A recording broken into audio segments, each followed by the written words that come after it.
લોચો આજે આપણે બનાવીશું સુરતી લોચો।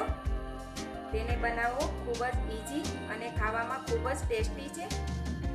તો ચાલો સુરતી લોચો બનાવવાની શરૂ કરીએ।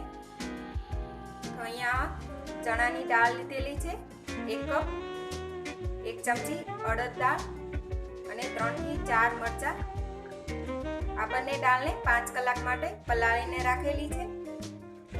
હવે તે પલ્લીને સરસ તૈયાર થઈ ગઈ છે। આ બંને દાળને આપણે ધોઈને જ પલાળેલી છે, એટલે હવે આપણે તેમાંથી પાણી નીકાળી દઈએ।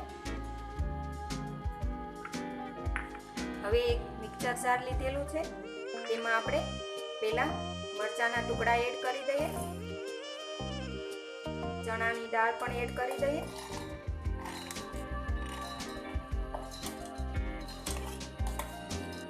અડદની દાળ પણ એડ કરી દઈએ।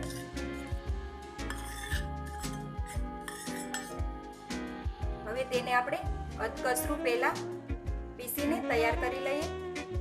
આ બંને દાળ અધકચરી પીસાઈને તૈયાર થઈ ગઈ છે। હવે તેમાં 1 ચમચી બેસન નાખી દઈએ। બેસન નાખવાથી લોચો એકદમ સોફ્ટ બનશે અને ખાવાની પણ મજા આવશે। 1 કપ પાણી લીધેલું છે, આપણે થોડું પાણી નાખી તેને ક્રશ કરીશું। હવે મિક્સ કરી લઈએ। પહેલા આપણે અડધો કપ પાણી નાખીને તેને પીસીને તૈયાર કરી લઈએ અને તેમાં બીજું પાણી પણ એડ કરીને એકદમ સ્મૂથ એવી પેસ્ટ તૈયાર થઈ ગઈ છે। તેમાં આપણને 1 કપ પાણીની જરૂર પડે છે। હવે તેને એક તપેલી લઈ તેમાં લઈ લઈએ।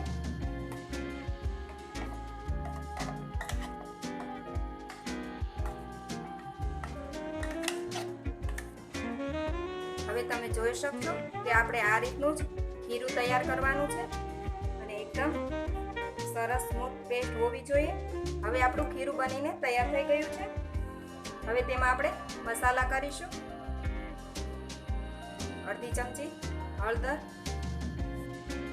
સ્વાદ પ્રમાણે મીઠું, એકવાર સરસ મિક્સ કરી દઈએ। હવે આપણે સ્ટીમર ગરમ કરવા મૂકી દઈએ। મોલ્ડ લીધેલું છે, તેને આપણે તેલથી ગ્રીસ કરી લઈએ। તેને પણ આપણે સ્ટીમરમાં મૂકી દઈએ। હવે તેમાં ખાવાના સોડા એડ કરી દઈએ। ખાવાના સોડા 1/4 ટીસ્પૂન લીધેલા છે। 1 ચમચી તેલ। હવે તેને આ રીતે હલાવી લઈએ। સોડા એડ કર્યા પછી તેને બરાબર મિક્સ થવું જોઈએ, નહીતર અમુક જગ્યાએ લાલ લાલ દાણા જેવું દેખાશે। એટલે તેને આ રીતે 1 થી 2 મિનિટ માટે સતત હલાવતા રહીએ। સોડા એડ કર્યા પછી આ રીતની થિકનેસ રહેશે। હવે જે મોલ્ડ ગરમ થવા મૂક્યું હતું તેમાં જ આપણે ડાયરેક્ટ એડ કરી દેવાનું છે।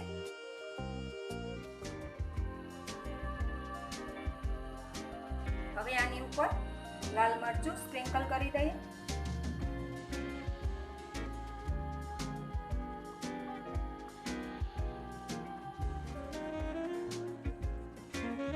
હવે આપણે ગેસની સ્ટીમ હાઈ કરીને તેને 25 મિનિટ માટે ઢાંકીને રહેવા દઈએ।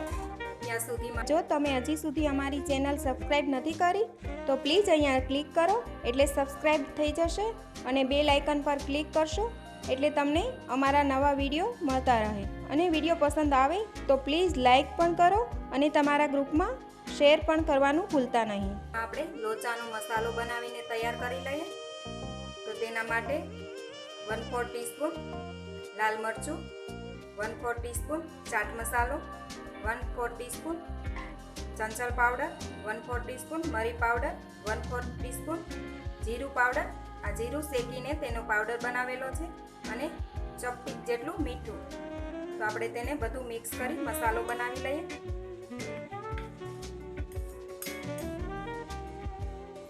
તો આપણો લોચાનો મસાલો પણ તૈયાર છે।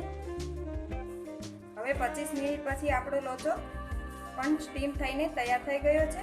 તો ગેસ બંધ કરી દઈએ અને મોલ્ડને આપણે બહાર લઈ લઈએ।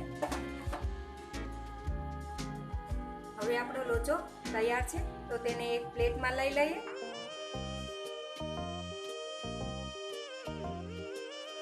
તેને ગરમ ગરમ જ સર્વ કરવાનો હોય છે.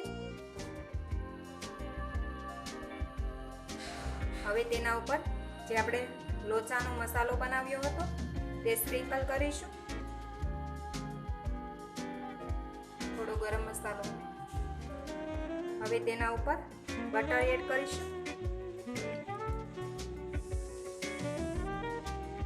હવે તેના ઉપર તેલ એડ કરીશું. હું અહીંયા બટર અને તેલ બંને યુઝ કરું છું. બેમાંથી એક યુઝ કરવું હોય તો પણ તે કરી શકાય છે. બંનેનો ભેગો ટેસ્ટ ખૂબ જ સરસ લાગે છે. ડુંગળી,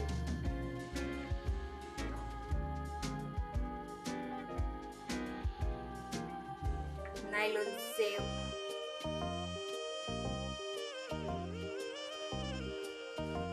કોથમીર. હવે આપણો સુરતી લોચો સર્વિંગ માટે રેડી છે. આને આપણે ગરમ ગરમ જ સર્વ કરવાનો હોય છે. આમાં આપણે જે લોચાનો મસાલો બનાવ્યો તેનાથી તેનો ટેસ્ટ ખૂબ જ સરસ આવે છે. તો તમે પણ ઘરે જરૂરથી એકવાર બનાવીને ટેસ્ટ કરજો. તો તૈયાર છે સુરતી લોચો. તો તમને આજનો વિડીયો જરૂરથી પસંદ આવ્યો હશે તો મારી ચેનલને લાઈક, શેર એન્ડ સબસ્ક્રાઈબ કરવાનું ભૂલતા નહીં. તો ફરી મળીશું એક નવી રેસીપી સાથે.